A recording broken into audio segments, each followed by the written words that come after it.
Welcome to MMA Fancast. My name is Luke Payson. Welcome back to all those who are subscribers to the channel. If you're not already a subscriber, please subscribe so you can see more great interviews like the guest that's coming on again, making his return to the show. Looking perfect so far in his amateur career. 3 wins, all by KO, both in the first round, second round, and third round, just to spread them out, is GOAT James Padmore. Go, James. Welcome back. Thank you. Thank you for having me. Always great to have you on the show. I've been honored. I remember back, it was probably about a year and a half, 2 years ago, you came on the show for your debut. I got to chat with you on this show before your debut. And so it's been a great ride, obviously, in the cage for you, but also for me, it's been fun to be able to interview you from literally the very beginning.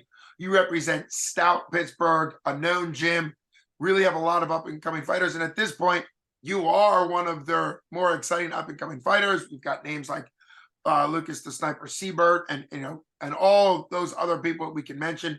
But you, Lucas Martin, about ready to make his debut, and he's a former Division II national champion wrestler. That's got to be exciting.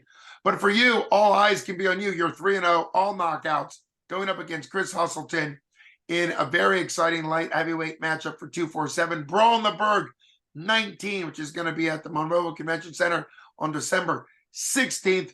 Give me your thoughts. What does it feel like being matched up against Chris? You came off a big win against a guy, Adam Cotabo. You guys were both 2-0, both with knockouts. You came on this show and predicted that you would knock him out, which you did. So at this point, where are you confidence-wise, skill-wise, and what are your thoughts going up against Chris Huselton in a couple weeks now? Confidence on an all-time high. I am very excited about this match. He's a very talented fighter, 2-1. Last fight, 23-second knockout. Like that's fantastic. He has great coaching, amazing training partners, and when they come on over to Stout on Saturdays or some Tuesdays actually, I get to work with them. Cody Gamble, Justin Pippins, Julian Flannery. I'm pretty close with Julian. Good guy, great guy. But yeah, I respect everybody over there. Isaac, Chris Dempsey, big fan of Dempsey. The list goes on. I can go on all day. Bobby Murder, Edwin. Yeah, I could go on all day, But yeah, I'm extremely excited for this fight, and I think this is a worthy opponent. Well said. Very direct. You mentioned the Mat Factory, and one of the beautiful things about Pittsburgh, one of the reasons why 247 has been able to put on so many great cards is because of gyms like Stout, the Mat Factory, even though it's from a little bit out of the way.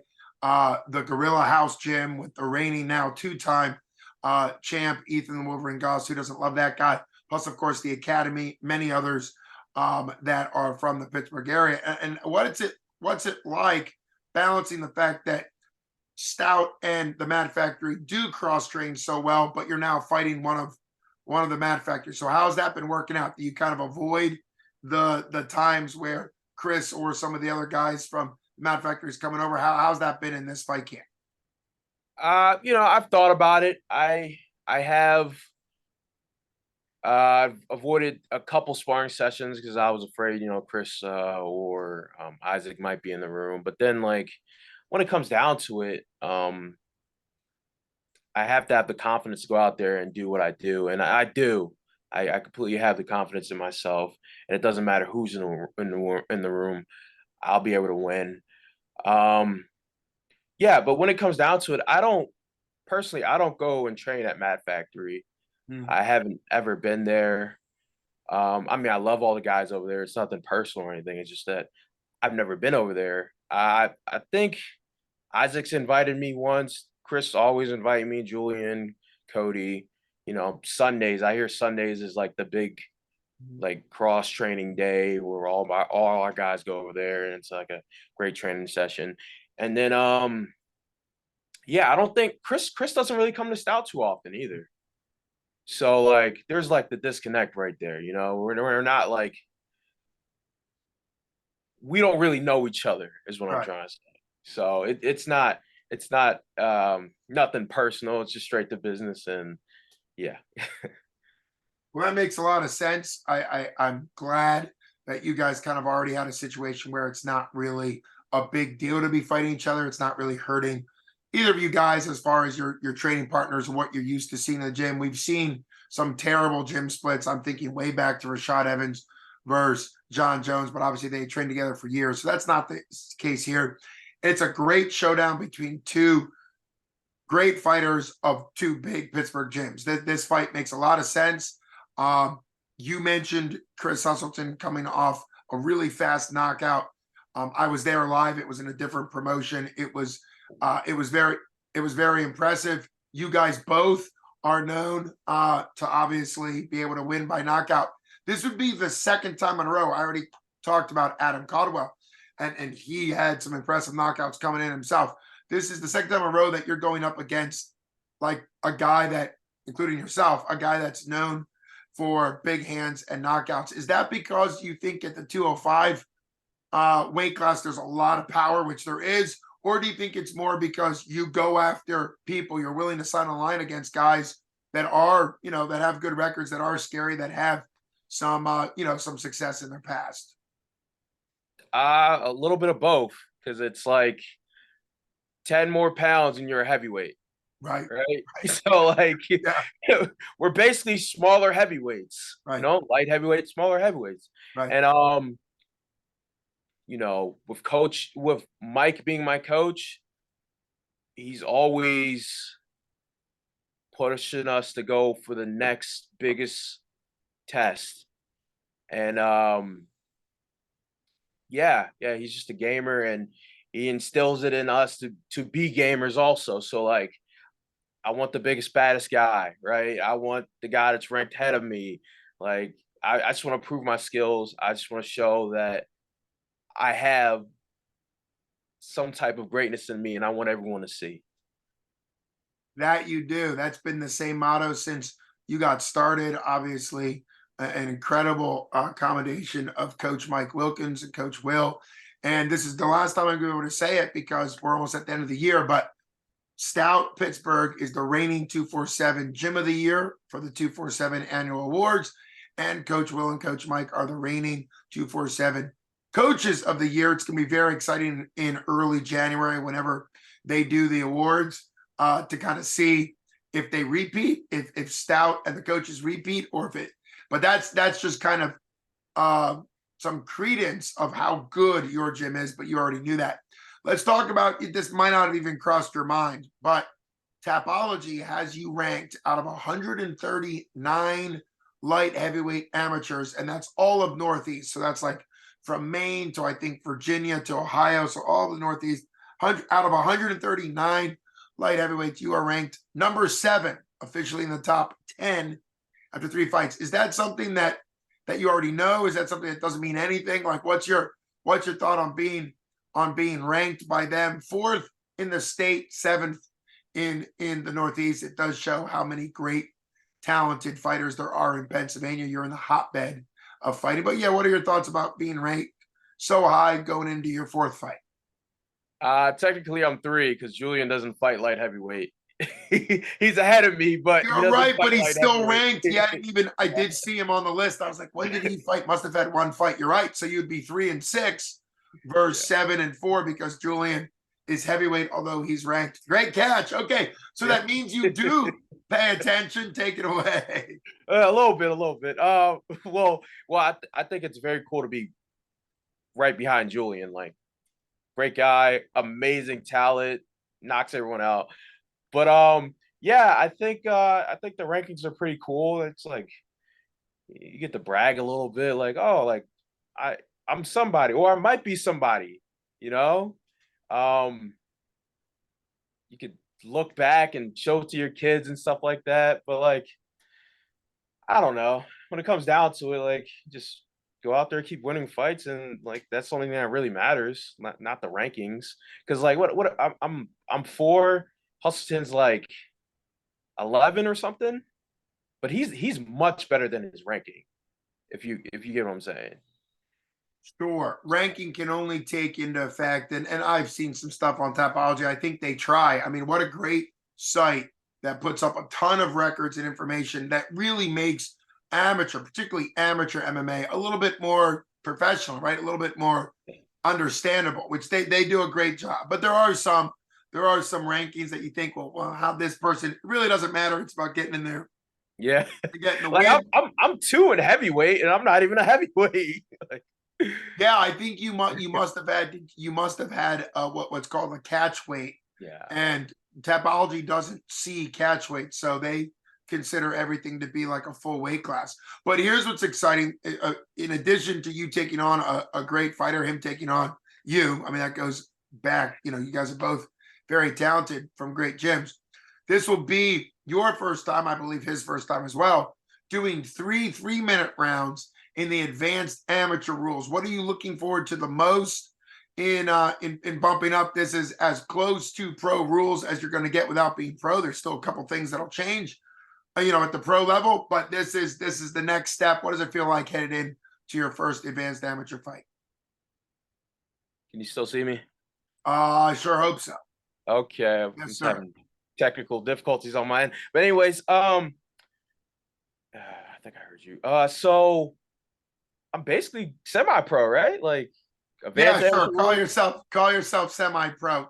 Yeah, basically. One But of the things, yeah, yeah, I think it's cool to have that extra minute to work because there was a couple fights. I feel like I could have ended it in the first round, like off of my grappling, right? And the round ended. Even with the Ray Cornett fight, I could have ended it in the second round. If I had an extra minute or if I had the ground and pound, which I can do now, big difference. yeah, I could have ended it a lot earlier, you know? But yeah, I think it's I'm excited to use these new rules, and I've been waiting a while to use these new rules, get these shin pads off and look like a real fighter. Indeed. And it's funny that you say shin guards because I always say on commentary that is by far visually the biggest change because you're not wearing shin guards. People know instinctually when people are in there wearing shin guards that it's amateur and a different rule set. Without wearing shin guards, a lot of people just assume it's pro, like you said, semi-pro. They just kind of looks that way. And then, of course, I'd say, in addition to the shin guards, which is more of a visual, by far, I think the biggest technical thing that changes is ground and pound, particularly somebody like you that I've already been in positions in novice fights where you couldn't use ground and pound. We did just see Hootley in the last time out use ground and pound as a novice to finish a fight by only body strikes. That's very hard to do. You usually don't see that. You're obviously going to be able to punch the head. How big of a difference do you think ground and pound could be on both sides of you? You obviously want to use it, but how aware are you on the defensive that's another threat that you're going to have to defend? It's funny you asked that. I haven't really thought about that, the defending aspect. I'm just like, I hit the ground, get up, you know? Um, The best defense is a good offense, right, James? Just yeah, the yeah. best Just defense is good offense. Yep. who said it? Who said it best? Derek Lewis. Just stand up, just stand up. And there's videos and videos on YouTube, and Derek Lewis is not known as a grappler, and yet he literally just stands up. Like there's so many times where there's YouTube videos compiling him getting back up. It's not like what the technical wrestlers would use, but he just gets back up, and then it's Yeah. like, yeah, it's that is funny. Derek Lewis's comment, yeah. They were, someone said there was like a certain technique that he's using Oh, really? Okay. to get to his feet. I didn't think too much into it. I was like, you're crazy. You're just standing up. Like I don't, you know. But yeah, yeah. Ground and pound on the offensive side, like, you know, you're trying to get the rear naked in. He's fighting hands real good. All right, well, now I get to strike your head. I'm gonna soften you up a little bit, and now the rear naked choke is there, right? I got the arm bar. You're really fighting. Couple hammer fists to the eye. You're gonna let that arm go, you Sure. know. So it's gonna be a Or fun time. or you just said a situation. Let's say you're mount or side control, and or actually you have somebody's back, you're doing rear naked choke, they roll into now a better striking position. We've seen that happen a lot where if you're in a mount or you're floating your hips, you can kind of go back and forth between bad and bad for them, right? Where it's striking or submission, striking or submission. We've seen that happen. Yeah. Yeah. Michael Chandler, he'll just like control the hands and then just do like a hot dog roll. He'll like spin and he'll end up in a dominant position. And it's like, how? Hey, if I see somebody use the hot dog roll, I'm going to call it that from now on. They're using the hot dog roll. I think that's what it's called. I don't know. Logan, because Logan Stout told me he might have been messing with me. He likes to mess with me a lot. Hey, I would never mess with Logan Stout. If he says it's called the hot dog roll, it's called the hot dog roll. Whatever works, you know? Yeah. That is fantastic. It's always great chatting with you.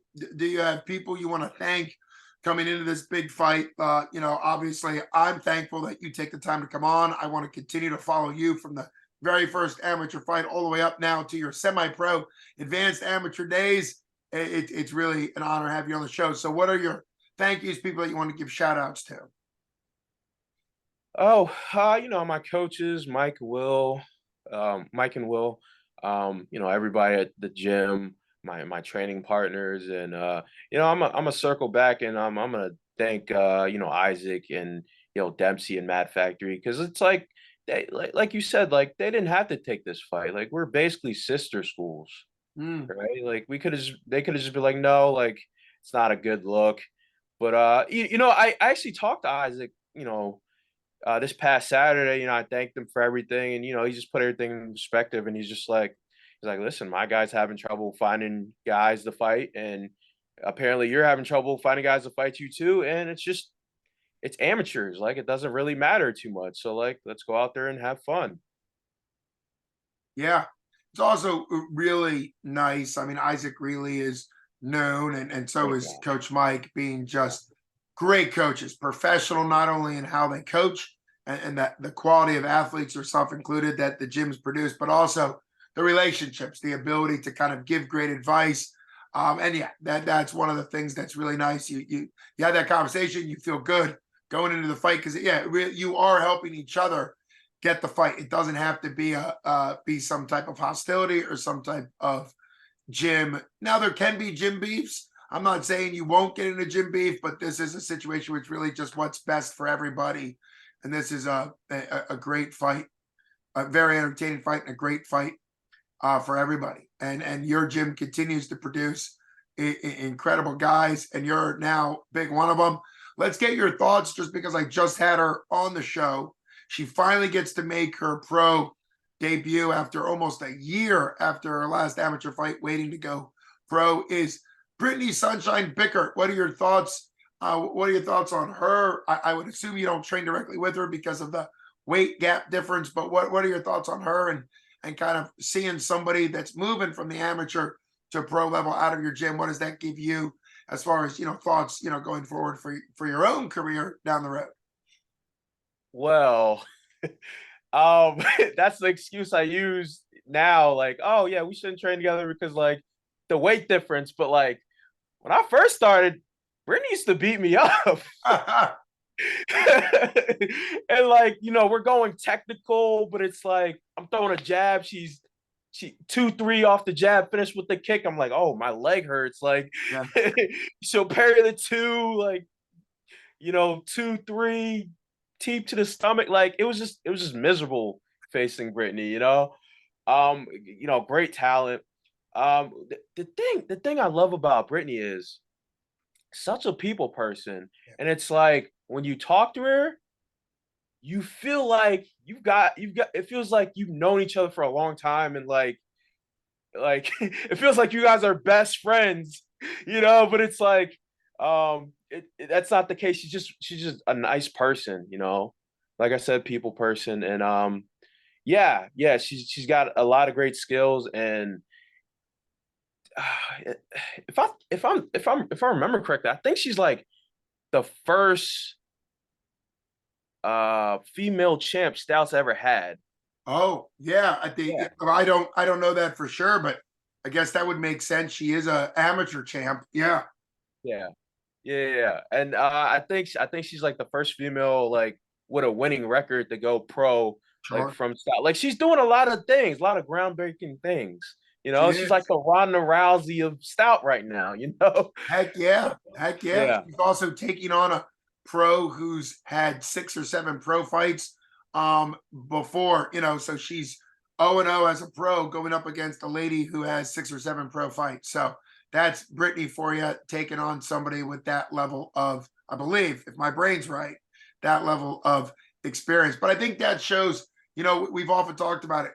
Good gyms breed success, and Stout Pittsburgh's one of those gyms that really breeds success. You're a big part of that. It's just going to be absolutely incredible. I've said it before, I'll say it now. I believe at last count, 247 has announced 6 or 7 fights. Brittany's one of them. You're one of them, of course. The main event, but even just those 6 or 7 fights, that's enough to have a great card. Like, even if those 6 or 7 fights happen, you could potentially sell out and have an incredible. They won't. They'll go much more than 6 or 7. I don't want to get in trouble and somebody say, "Oh, Luke says that 247 is only going to do 6 or 7 fights." No, I mean, just the 6 or 7 fights that have already been announced are incredible. Yeah. Advanced amateur fights, pro fights, debut fights, 3 female fights, 2 at the amateur level, 1 at the pro level. That's incredible right there. Your own, yeah. Oh yeah, your own. Oh yeah, Carly Joe. Carly Joe, yeah. Yeah. Carly Joe's fighting, and Faith Nichols. They're the 2 girls from the hometown areas. Faith Nichols and Carly Joe. They both got matched up as amateur. Obviously, Brittany as a professional. And we had mentioned off air that it's not your weight class unless you cut off, an arm and a leg or something. But 155 is looking really exciting with 2 guys that have only ever fought in the 247 cage, just like you. You've only fought in 247, between Hootley and Timbo Slice at 155, really just showing high. And that's another advanced amateur. You're an advanced amateur. I mean, it's a great. Carly Joe, I would assume, is an advanced amateur fight. Yeah. So yeah, she got a ton of fights. Right, obviously. Yeah, she's got a ton of fights. So 3 advanced amateur fights plus the pro. I mean, it's a great card. Now, as a fun way to end, you fought now 3 times, obviously, for 247. How much watching do you do when you're on fight day? Because I know it's different for every person. And obviously, the better you are, the later in the card you will go. You will now start to go later because you're advanced amateur. So what are your thoughts on that? Are your days of watching is basically over because you're no longer going to be fighting early? You're going to be fighting later. What are your thoughts on that? Yeah, pretty much. My days of watching are pretty much over. You're semi-pro now. You're semi-pro. Yeah. Unless they're after me, which Brittany is, so I'll be able to, fight my fight and then be able to watch her, or Patton, or whoever's after.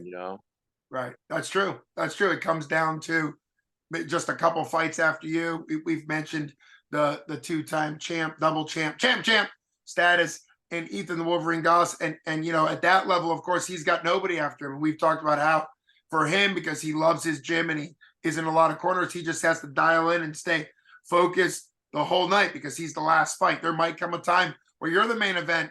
Justin Patton's been the main event or co-main event a zillion times, right? It's a different mindset to be able to do that. Yeah. It's just cool. Well, always appreciate you. Do you want to give an official prediction? I mean, obviously you're known for knockouts. He's known for knockouts. Do you want to give an official prediction or just tell people that they need to come out and watch you guys throw bombs?